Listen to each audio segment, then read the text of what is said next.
पिछले एक हफ्ते में 4 जिना के वारदात हुए, होते तो बहुत हैं। हर 45 सेकंड में एक बेटी की इज्जत लूटती है इस देश में। पिछले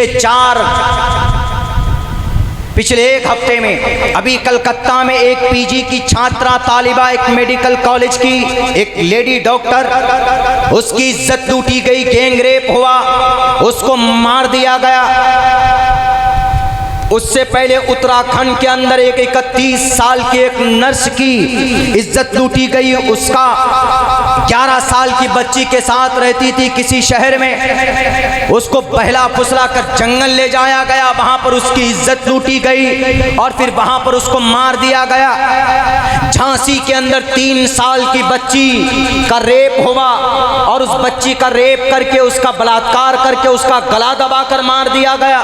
हमारे बिहार के अंदर यही मुजफ्फरपुर के करीब में भी 2 दिन पहले संजय जायसवाल नाम का कोई शख्स है, 9वीं क्लास की एक तालिबा, एक बच्ची का उसके स्तन को, उसके ब्रेस्ट को काट दिया, सिर्फ इस बुनियाद पर कि उसने उससे शादी से इनकार किया। मैं तुझसे शादी नहीं करूंगी, मैं पढ़ना चाहती हूं। मेरे भाइयों बताइए, है कोई ऐसा सिस्टम? बताओ इस जिना रैपिस्ट को और इन जिना के वारदात को रोकने के लिए। नहीं रोक सकते तुम, इसलिए कि लुटेरों इन रैपिस्ट को पकड़ना, जेल में डालते हो, पैसे रिश्वत की थैलियां दी जाती है और फिर वो छूट कर 1 साल 2 साल 5 साल बाद बाहर आ जाता है। मैं कल के स्पीच का हमारे इस देश के प्राइम मिनिस्टर का बहुत स्वागत करता हूं। उन्होंने एक बात कही कल लाल किला के संबोधन में, उन्होंने कहा कि जिस तरीके पर बेटी की इज्जत लूटी जाती है और फिर रैपिस्ट को पकड़ा जाता है, मीडिया वाले जो चर्चा करते हैं, खूब खबर फैलाते हैं, ऐसे ही उसको फांसी देते वक्त या उसको सजा देते वक्त उसकी खबर शाये होनी चाहिए, ताकि दूसरे नौजवानों को, दूसरे रैपिस्टों को जो बच्चों की इज्जत लूटते हैं, उनके इज्जत पर हाथ डालने पर उनको सोचना पड़े, उनको डर और भय महसूस हो।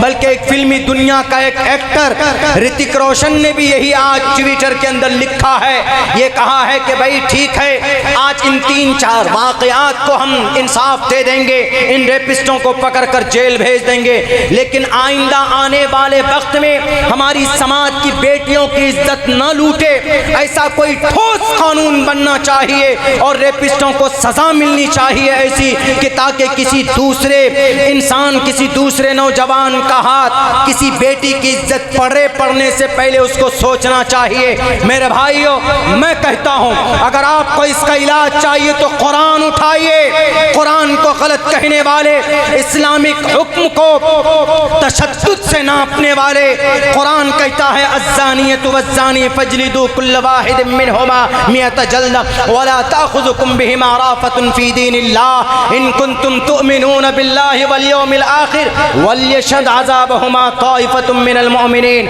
18वें पारे के अंदर सूरह नूर है। जो लोग कुरान करीम को पढ़ना जानते हैं, उनके तफसीर को उर्दू हिंदी के अंदर मौजूद है, पढ़िए। रब कहता है अज़्ज़ानियतु वज़्ज़ानी, जिना करने वाली मर्द औरत मर्द कोई भी सामने अगर पकड़ा जाए तो उन दोनों को मैदान में लाओ और उनके सर से पैर तक 100 कोड़े बरसाओ। अगर वो शादीशुदा नहीं है, शादीशुदा मर्द औरत दोनों नहीं, यानी लड़का लड़की अगर शादीशुदा नहीं, अगर वो जिना करते पकड़े जाएं, नाजायज संबंध में रहते पकड़े जाएं तो 100 कोड़े बरसाओ।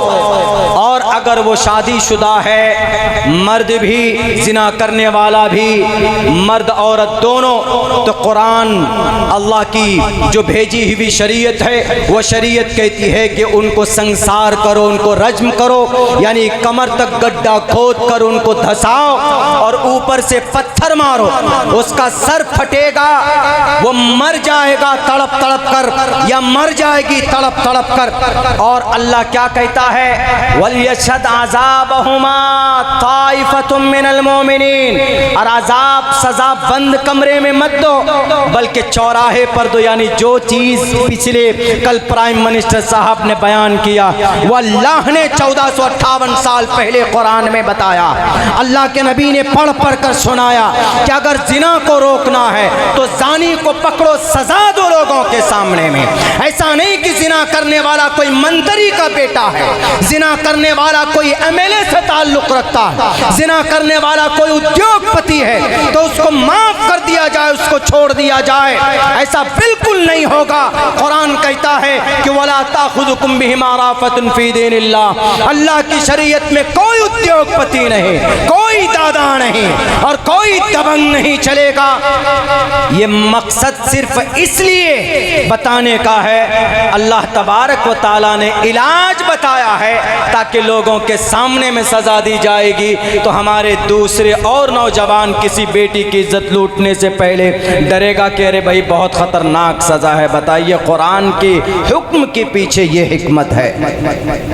इसीलिए हम बार बार कहते हैं कि भाई शरीयत को, जो हमारे शरीयत के जानकार हैं उनके लिए जिम्मेदारी बनती है कि वो लोगों को समझाएं और बताएं।